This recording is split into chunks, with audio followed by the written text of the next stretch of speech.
बिस्मिल्लाहिर्रहमानिर्रहीम। नाज़िया सुभाष से मैं इकबाल जंजुआ। आप देख रहे हैं मेरा यूट्यूब चैनल और फेसबुक।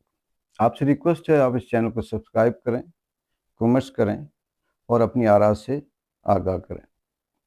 नाज़रीन, आज हम बात करेंगे पाकिस्तान की जो सियासत है उस पर इंटरनेशनल क्या सूरत हाल है। आखिर में मैं सिर्फ आपको थोड़ी सी अपडेट बताऊंगा, लेकिन सबसे पहले कि कुफर टूटा खुदा खुदा करके मियाँ साहब बोले।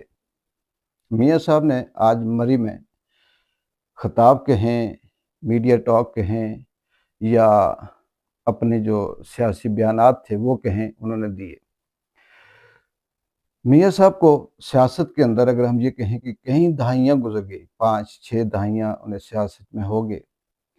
3 दफ़ा के वो वज़ीर आज़म रहे और इसके साथ पाकिस्तान में अगर हम ये कहें कि सियासत में सबसे ज़्यादा किसी का अगर मजबूत दौर रहा है तो वो मियाँ साहब का रहा। और इसके बाद मियाँ साहब अब किस हालत में हैं, ये आपसे कोई बात देखी छुपी नहीं है। उन्हें कहा कि केपीके के अंदर 15 साल से किसी और की हुकूमत है और वहाँ पर उन्होंने इलाज, ट्रांसपोर्ट और तरक्याती कामों को निशाना बनाया। मियाँ साहब ने कहा कि केपीके के अंदर 15 साल से यानी पीटीआई की हुकूमत है, तो वहाँ पर इलाज कैसे हो रहा है, वहाँ हॉस्पिटल की हालत क्या है, वहाँ पर जो ट्रांसपोर्ट है वो किस तरह से है, या फिर वहाँ की जो तरक्याती काम है कोई एक तरक्याती मंसूबा बता दें। बिल्कुल ठीक है। और मियाँ साहब ने इसके बाद शायद के सिंध, बलूचिस्तान और पंजाब इस हवाले से कोई ऐसी बात नहीं की। अलबत्ता हाँ, ये बात ज़रूर कही कि पीके वालों को शहबाज शरीफ साहब से और पंजाब की मलका मरियम नवाज से सीखना चाहिए। इस पर मैं आखिर में आपको बताऊंगा कि शहबाज शरीफ से और मरियम नवाज से केपीके की हुकूमत को क्या सीखना चाहिए। लेकिन थोड़ा सा मैं आपको एक चीज़ बताना चाहता हूँ कि मियाँ साहब, बात यहाँ बड़ा मुश्किल है इस बात को इस तरह से कहना कि माइंडसेट हमारे यहाँ इस तरह से बना हुआ है कि हम ये सोचते हैं कि ये वाली बात ये वाला तबका करता है या इस लेवल की बात इस लेवल का तबका कर सकता है। शायद कि हमें जिस तरह से हिस्ट्री बताई जाती है या जिस तरह से कुछ ऐसे अल्फाज हमारे जहनों में ठोस से जाते हैं, तो ये भी कहीं हमारे जहन में डाल दिया जाता है कि बड़े लोग होते हैं, बड़ी बातें करते हैं। और हम सोचते रहे कि बड़े लोग वही होते हैं जो बड़े बड़े मनसब पे बैठे होते हैं या रियासतों, मुल्कों या अवाम की जिम्मेदारियां उनके कंधों पे होती हैं। लेकिन जब वो बात करते हैं तो ये लगता है कि उससे कई गुना ज़्यादा वो लोग अच्छी बात करते हैं, अच्छी सोच रखते हैं, जिनकी ना कोई कुर्सी होती है ना मनसब होता है। केपीके के अंदर 15 साल से जो हुकूमत है, इसमें कितना अरसा दहशत गर्दी की लपेट में रहा वो जो सूबा है, वहाँ किस तरह से उस सूबे के अंदर हर 6 महीने के बाद, हर 2 महीने के बाद किसी एक गांव को दहशत गर्दी के खिलाफ ऑपरेशन का नाम देकर पूरे का पूरा इलाका खाली कर दिया जाता है। चाहे वो फाटा के इलाके हों, मर्दान हो, पारा चिनार हो या दीगर शहर जो पेशावर है इसके अंदर जो एरियाज हैं, या वो एरिए जो अभी मर्ज हुए केपीके के अंदर, वहाँ ये कह सकते हैं कि 15 साल में मुझे नहीं लगता कि वहाँ की अवाम ने सुख का या सुकून का सांस लिया हो। और मियाँ साहब पंजाब में सारी ज़िंदगी कह सकते हैं कि हुक्मरान रहे। वहाँ पर जिस तरह से अभी भी कहीं सैकड़ों की तादाद में बच्चों को HIV पॉजिटिव कैसे ट्रांसफ़र हुआ, क्या ये पंजाब की तरक्की या नाअहली या कुछ भी आप नाम दे दें, केपीके के अंदर ऐसा हुआ। वहाँ पंजाब में पिछले चंद महीनों से सैकड़ों की तादाद में जो रिकॉर्ड पे हैं, बच्चे गटरों में गिरकर कहीं अपनी माँओं समेत और कहीं बच्चे जहाँ बाक हो गए। और यहाँ तक कि गटरों के ऊपर से कभी ढक्कन चुराए जाते हैं और कभी एक ही ढक्कन 10-10, 20-20 गटर के ऊपर लगाकर उनकी फोटो सेशन करके टिकटॉक पे दिखाया जाता है कि गटरों के ऊपर ढक्कन लग गए। क्या केपीके में भी ऐसे होता है? पंजाब में जब बारिश आती है तो सड़कों के ऊपर जो रंग किया होता है, जो पॉलिश की होती है, वो सारी की सारी बह जाती है। अगर यही तरक्की है तो मेरे ख्याल में केपीके के अंदर जो बनी हुई है वो इससे ज़्यादा अच्छी है। चलो इसको भी छोड़ देते हैं। मियाँ साहब को मैं ये कहता हूँ, हाँ, जो उन्होंने ये कहा था कि केपीके की हुकूमत को मरियम नवाज़ से और शहबाज शरीफ साहब से सीखना चाहिए। मरियम नवाज़ और शहबाज शरीफ साहब, उन्होंने 12-12 अरब के जहाज़ खरीदे। यहाँ जिस तरह से एक आम आदमी रिक्शा, टैक्सी या बाइकें यूज़ नहीं करता, इस तरह से पंजाब की हुकूमत उन 12-12 अरब के जहाज़ों में कभी एक मुल्क जाती है, कभी दूसरे में जाती है, बच्चों को हनीमून मनवाने भेजते हैं। कहीं से नाश्ता आता है, कहीं से बैग आता है, कहीं से जूते आते हैं, किसी मुल्क से कपड़े आते हैं। तो अगर केपीके की हुकूमत इनसे सीखे तो फिर यही सीखे कि चले 12 अरब के ना सही 6-6 अरब के जहाज ले ले और वो भी पूरी दुनिया इसी तरह से घूमते रहे। शहबाज शरीफ साहब ने पाकिस्तान को तो इस तरह से समझ रखा है कि जैसे वो आते हैं, हाथ लगाते हैं, फिर दूसरे मुल्क चले जाते हैं। यूरोप का या खलीजी ममालिक के अंदर या मगरब का कोई ऐसा मुल्क नहीं जहाँ शहबाज शरीफ साहब ने अपनी मर्जी के दौरे ना किए हों। वैसे केपीके की हुकूमत को भी यही सीखना चाहिए। अच्छा, इससे हटके जो सबसे बड़ी बात है, आप में से बहुत से सुनने वाले शायद सोचते होंगे कि मैं शायद किसी बुग्ज में बात कर रहा हूँ, लेकिन ये वो फैक्ट हैं जो आपके सामने हैं। पंजाब के अंदर नून लीग मिलकर मियाँ साहब, शहबाज शरीफ साहब, पंजाब की मलका, आसिफ अली जरदारी, बिलावल भुट्टो, आपका ये जो फजल रहमान साहब हैं, ये सारे मिलकर जितनी सियासी जमातें हैं, ये मिलकर पंजाब के अंदर वो जलसा करके दिखा दें जो केपीके के अंदर एक अदना सा इमरान खान का वो कारकुन सोहेल अफरीदी, जो आजकल मुसलसल तनकीद का निशाना है, जिसके ऊपर बेशुमार पाबंदियां भी हैं, धमकियां भी हैं, और कभी वो मर्दान में रिकॉर्ड तोड़ता है, कभी पेशावर में रिकॉर्ड तोड़ता है, कभी दूसरे शहरों में केपीके के अंदर रिकॉर्ड तोड़ता है। फिर आप जलसा करके दिखा दें। मुझे मियाँ साहब की इस बात पे शायद ये समझ आती है कि वो जो पुराने ज़माने के बाबे होते थे, वो जब भी जवान लड़कों के साथ बैठते थे तो अपने दौर की कहानी सुनाकर कहते थे कि मैं बहुत बहादुर था, हम ऐसे रोटी खाया करते थे, हम ऐसे पैदल चला करते थे, हम ऐसे स्कूल जाया करते थे, आज आप नहीं करते।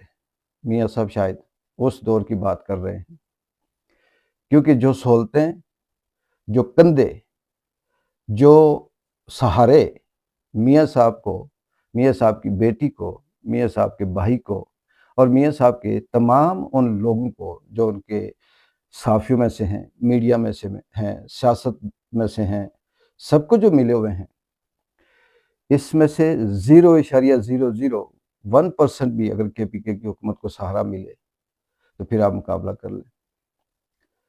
जलसा करने की बात आए तो आप कुछ और कहते हैं। हाँ, ये भी मियाँ साहब एक और भी थोड़ा सा कंपेयर कर लें कि क्या केपीके की हुकूमत फार्म 47 की हुकूमत है? क्या वो 17 सीटों पे पूरे मुल्क पे कब्जा किया हुआ उसने?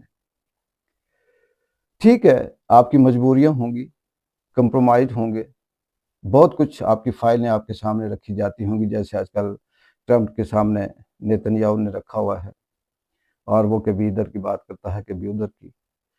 आप भी मजबूर होंगे, क्योंकि मियाँ साहब ज़मीर ज़िंदा हों तो ईरान की तरह कई दहाइयों से भूखे पेट भी बंदा सुपर पावर के सामने खड़ा हो जाता है।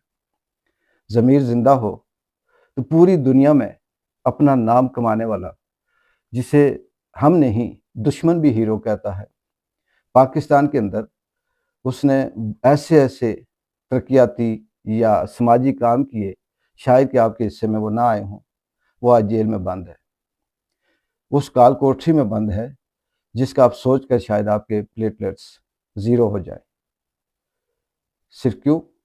اس کا ضمیر، اس کی غیرت زندہ ہے۔ لیکن آپ شاید ایون فیلڈ سے ڈرتے ہوں، شاید اربوں کے حساب سے جو کرپشن ہے اسے ڈرتے ہوں، اور یہ ایک بیان آپ کی 10 فائلیں بند کر دیتا ہوگا۔ تاریخ بھی گواہ ہے، انسانیت کی جو فطرت ہے وہ بھی گواہ ہے، اور قدرت کا جو نظام ہے وہ بھی اٹل ہے۔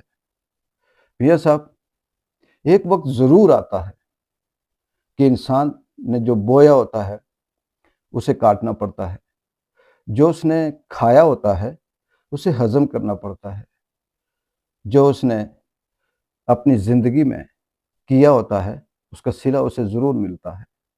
ہاں، کچھ حصے ایسے ہیں جو آخرت کے ہیں، لیکن میاں صاحب یہ جو کرسیوں والے ہوتے ہیں، یہ جو منصبوں والے ہوتے ہیں، ان کا زیادہ تر حصہ دنیا میں ہی انہیں اس کا جواب دینا ہوتا ہے۔ دیکھتے ہیں کہ آنے والا وقت کیسے کروٹ بدلتا ہے اور قدرت کس طرح سے اپنا رنگ دکھاتی ہے۔ ایک وقت وہ بھی تھا کہ ہم بھی آپ کو نہ صرف پنجاب کا بلکہ پورے پاکستان کا ایک ایسا ہیرو سمجھتے تھے کہ شاید دودھ اور شہد کی نہریں آپ نے بہا دی۔ اب سمجھ آئی کہ ہر وہ کام، ہر وہ ترقیاتی منصوبہ، ہر وہ چیز جس کے اندر سے کروڑوں اربوں کی کرپشن ہوتی ہے، چاہے وہ گاڑیوں کے ہوں، گرین کیا کہتے ہیں اسے، ٹرین ہو یا پتہ نہیں کیا ہو، میٹرو ہو، سڑکیں ہوں، پل ہوں، وہ آپ کرتے ہیں۔ آپ نے کے پی کے اندر ہاسپٹل یا علاج کی بات کی، پنجاب میں کتنا علاج ہوتا ہے؟ آپ نے کتنا علاج پنجاب سے کروایا؟ تعلیم کے پی کے اور پنجاب میں کیا فرق ہے؟ یا آپ نے جو باقی ٹرانسپورٹ کی بات کی، کے پی کے میں لوگ پیدل نہیں چلتے، وہاں پہ بھی گاڑیوں پہ چلتے ہیں۔ میاں صاحب، اگر کے پی کے اندر عوام مطمئن نہ ہو حکومت سے تو یہ لاکھوں کے حساب سے جو مجمع جمع ہوتے ہیں یہ نہ ہوں۔ مجھے لگتا ہے کہ لوگوں کو یہ سمجھ آ گئی ہے کہ ہمیں سڑکیں، پل یا اس طرح سے گرین جو ٹرین ہے، یہ میٹرو، یہ نہیں چاہیے۔ ایسی ترقی سے ہم باز آئے، ہمیں عزت کی زندگی چاہیے۔ شاید لوگ یہ سمجھ گئے، وہ یہ چاہتے ہیں کہ انہیں اپنی جو عزت نفس ہے، سوورنٹی ہے ان کی ذاتی، وہ انہیں چاہیے۔ وہ بریانی پہ بکنا نہیں چاہتے، وہ خودداری میں جینا چاہتے ہیں، اور خوددار شخص کو ان چیزوں سے غرض نہیں ہوتی۔ یہ تاریخ آپ نے بھی پڑھی ہوگی، اور اگر ایران کو سامنے رکھیں تو آپ کو خودداری کی سمجھ بہت اچھی طرح سے آ جائے گی۔ آخر میں ناظرین میں کہہ رہا تھا کہ آپ کو جو لیٹسٹ ڈیولپمنٹ ہے وہ صرف اتنا بتاؤں گا کہ ٹرمپ صاحب نے پھر سے بیان بدلا ہے، اور اس نے یہ کہا ہے لیٹسٹ کہ یہ جو جنگ بندی کا ٹائم تھا، پیریڈ تھا، 10 دن 15 دن، اس میں دونوں ملکوں کو یعنی ایران کو اور امریکہ کو یہ موقع مل گیا ہے کہ وہ اپنی اپنی تیاری پھر سے کرے اور اسلحہ کو پھر سے پالش کرے، اور ہم پھر سے حملے کے لیے تیار ہیں۔ مجھے یہ لگتا ہے کہ یہ جو معاہدے کی بات ہے ابھی کچھ کہہ نہیں سکتا، لیکن اس وقت تک اس کی کوئی پازیٹیو چانس نظر نہیں آتے۔ جو صرف ہمیں لگتا ہے کہ امریکہ کے نمائندے اب پہنچے کہ اب پہنچے، یہ صرف وہ میڈیا بتا رہا ہے جو میڈیا پنجاب کے اندر دودھ اور شہد کی نہریں بھی دکھا رہا ہے۔ مری کی پرفضا خوبصورت ٹھنڈی ہواؤں میں بیٹھ کر یہ بات کہنا کہ کے پی کے 15 سال، مجھے کے پی کے سے کوئی غرض نہیں ہے، لیکن میں یہ کہتا ہوں کہ میاں صاحب اگر آپ نے سیاسی بیان ہی دینا تھا یا آپ نے کوئی سچ ہی بولنا تھا تو بلوچستان کی بھی بات کر لیتے، سندھ کی بھی بات کر لیتے۔ وہ جو کیا نام تھا اس ایریے کا جس میں HIV کے انجیکشن لگے، یہ میں نے لکھا ہے توسا، وہاں کی ہاسپٹل کی بات کر لیتے، ڈاکٹر کی بات کر لیتے، وہ جو بچے گٹروں میں گر کر مر جاتے ہیں ان کی بات کر لیتے، وہ جو بارش ہوتی ہے تو سڑکوں سے رنگ سارا بہہ جاتا ہے اس کی بات کر لیتے، پھر شاید کہ ہم کہتے کہ کچھ ہے۔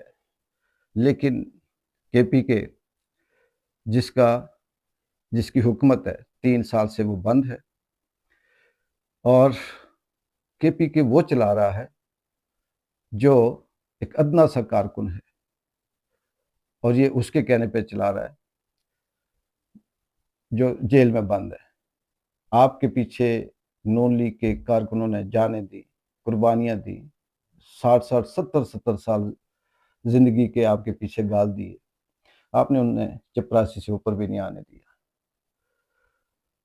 لیکن چلیں، وقت بھی فیصلہ کرے گا، قدرت بھی فیصلہ کرے گی، اور وہی والی بات ہے کہ لازم ہے ہم بھی دیکھیں گے۔ اقبال جنجو کو اجازت دیں، اللہ حافظ۔